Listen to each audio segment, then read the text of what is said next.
दोस्तों, आपने आज विभिन्न समाचार पत्रों के माध्यम से ये सुना होगा कि अब 1 अप्रैल से जितना भी आप यूपीआई ट्रांजैक्शन 2,000 रुपये से ज़्यादा करेंगे उन पर 1.1% चार्ज भी लगेगा। यानी इतना आपको पैसा एक्स्ट्रा पे करना पड़ेगा। अब ये न्यूज़ क्या सही है या गलत है, इस पर डिटेल से हम बात करेंगे। और जब से न्यूज़ आई है इस पर आज एनपीसीआई की तरफ से स्पष्टीकरण दिया गया है और बताया गया है कि ये जो न्यूज़ आज प्रसारित हुई है ये मिसलीडिंग न्यूज़ है। इसमें बहुत सारी सूचनाएं ऐसी हैं जो कि भ्रामक हैं। अब सही न्यूज़ क्या है, इस वीडियो के माध्यम से मैं आपको बताने वाला हूं। एक बात तो यहाँ पर पहले से मैं आपको बता देता हूं कि ये चार्जेस सभी के ऊपर लागू नहीं होंगे। नॉर्मल यूपीआई ट्रांजैक्शन पर ये चार्जेस लागू नहीं होंगे। तो फिर किन लोगों पर और कैसे चार्जेस लागू होंगे, ये सारी चीज़ें इस वीडियो में आपको बताने वाला हूँ।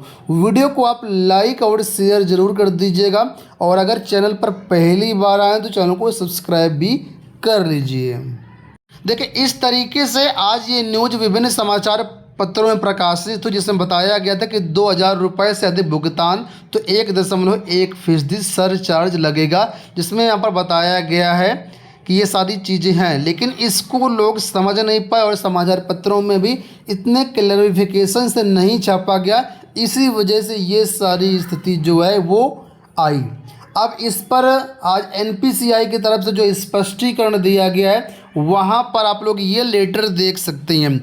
इस लेटर में, इस पत्र में सारी चीज़ें बिल्कुल डिटेल से समझाई गई हैं कि किन लोगों को ये चार्ज देना है और किन लोगों को चार्ज नहीं देना।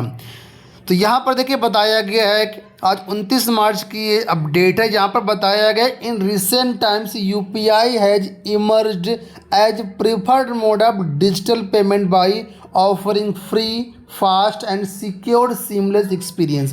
यानी साफ तौर पर ये एनपीसीआई का ये कहना है कि इसमें जो 99.9% यूपीआई ट्रांजेक्शन्स होते हैं, जो कि आप लोग फ़ोन पे, गूगल पे या अन्य जो भी यूपीआई ऐप जैसे कि भीम पे वगैरह होते हैं उनसे करते हैं, ये पूरी तरीके से फ्री रहेंगे। चाहे आप bank account to bank account transaction करें या फिर बैंक अकाउंट से किसी भी मर्चेंट को ट्रांसफ़र करें, व्यापारी को ट्रांसफ़र करें, 2,000 से ज़्यादा आपको कोई भी चार्ज नहीं देना रहेगा। अब ये जो न्यूज़ है इसकी हकीकत क्या है, किन लोगों पर फिर ये टैक्स या कहीं सरचार्ज लागू होगा, तो यहाँ पर बताया गया है कि ये चार्ज उन लोगों पर लागू होंगे जो प्रीपेड पेमेंट इंस्ट्रूमेंट के थ्रू पेमेंट करेंगे, जिसको हम शॉर्ट में पीपीआई वॉलेट्स भी कहते हैं। इन पर चीज़ें लागू होंगी। तो मैं इसको थोड़ा सा डिटेल से आपको समझाता हूँ आम भाषा में। पहले ये समझ लो, जैसे सपोज करो आप गूगल पे यूज करते हैं, तो जब आप गूगल पे यूज करते हैं, जब बनाते हैं, उस समय आपने देखा होगा कि आप अपने बैंक अकाउंट को लिंक करते हैं।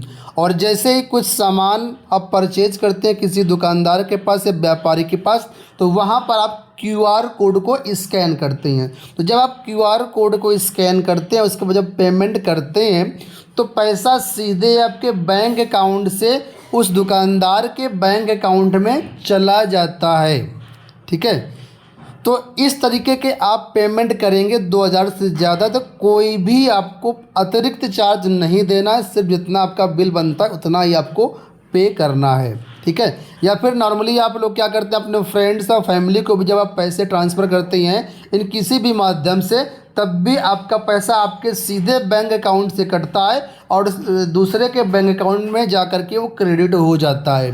ठीक है, तब भी जो ट्रांजैक्शन है बैंक अकाउंट से बैंक अकाउंट में ही होता है। यानी सिंपल सा मैं आपको यहाँ पर ये बता रहा हूँ कि अगर आप बैंक अकाउंट से बैंक अकाउंट में पेमेंट करेंगे तो कोई भी चार्ज आपको नहीं देना होगा। चाहे आप भीम पे से करें पेमेंट या गूगल पे से करें, पेटीएम से करें, व्हाट्सअप से करें, अमेजोन से करें, फ्री चार्ज से करें, कहीं से भी अगर आप यूपीआई पेमेंट करते हैं बैंक अकाउंट से बैंक अकाउंट, चाहे आप अपने फ्रेंड्स फैमिली को दें या किसी भी दुकानदार को दें, उस पर कोई भी चार्ज नहीं लगेगा।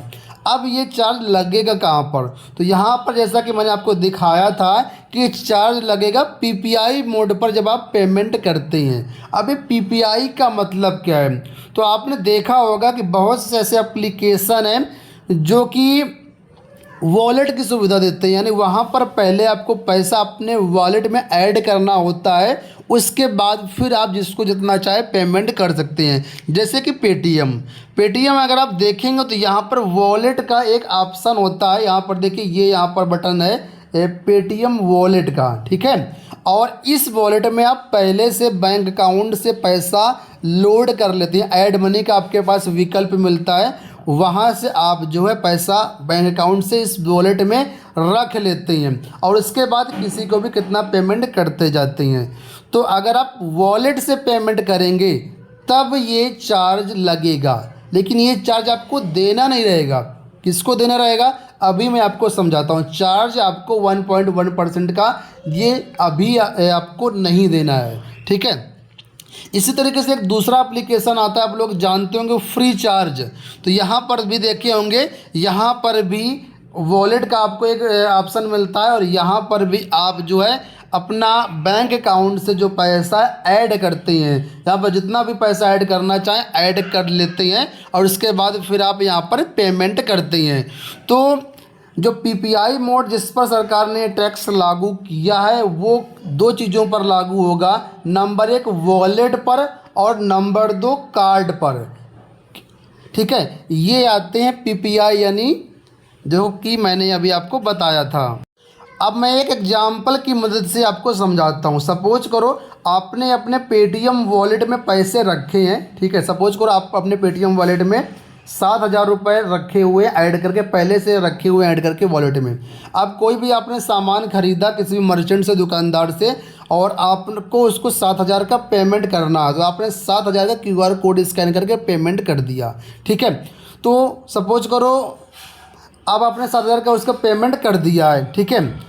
तो आपका 7,000 रुपये ही कटेगा वॉलेट से आपके, ठीक है, और दुकानदार को 7,000 रुपये ही रिसीव होगा। लेकिन अब क्या होगा, चूंकि आपने वॉलेट से पेमेंट किया है, इस वजह से दुकानदार को यहाँ पर 1.1% का जो चार्ज है वो देना पड़ेगा। ये चार्ज किसको देगा दुकानदार, तो ये चार्ज दुकानदार देगा पेटीएम को। इसको इंटरचेंज फीस बोलते हैं, यानी जिसके पास पैसा गया है वो पेमेंट करेगा, ठीक है।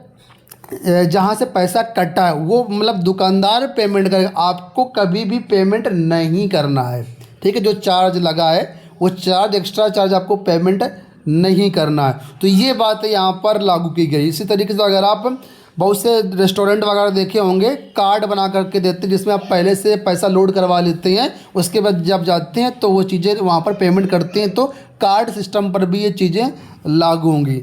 लेकिन यहाँ पर होगा क्या, देखिए, दुकानदार को आपने 7,000 का पेमेंट कर दिया। अब दुकानदार जब उसको जो 1.1% चार्ज है वो पेमेंट करेगा, भुगतान करेगा, टैक्स देगा, तो उसका मतलब एक तरीके से देखा जाए तो जो एग्जैक्ट अमाउंट होगा थोड़ा सा कम हो जाएगा, ठीक है।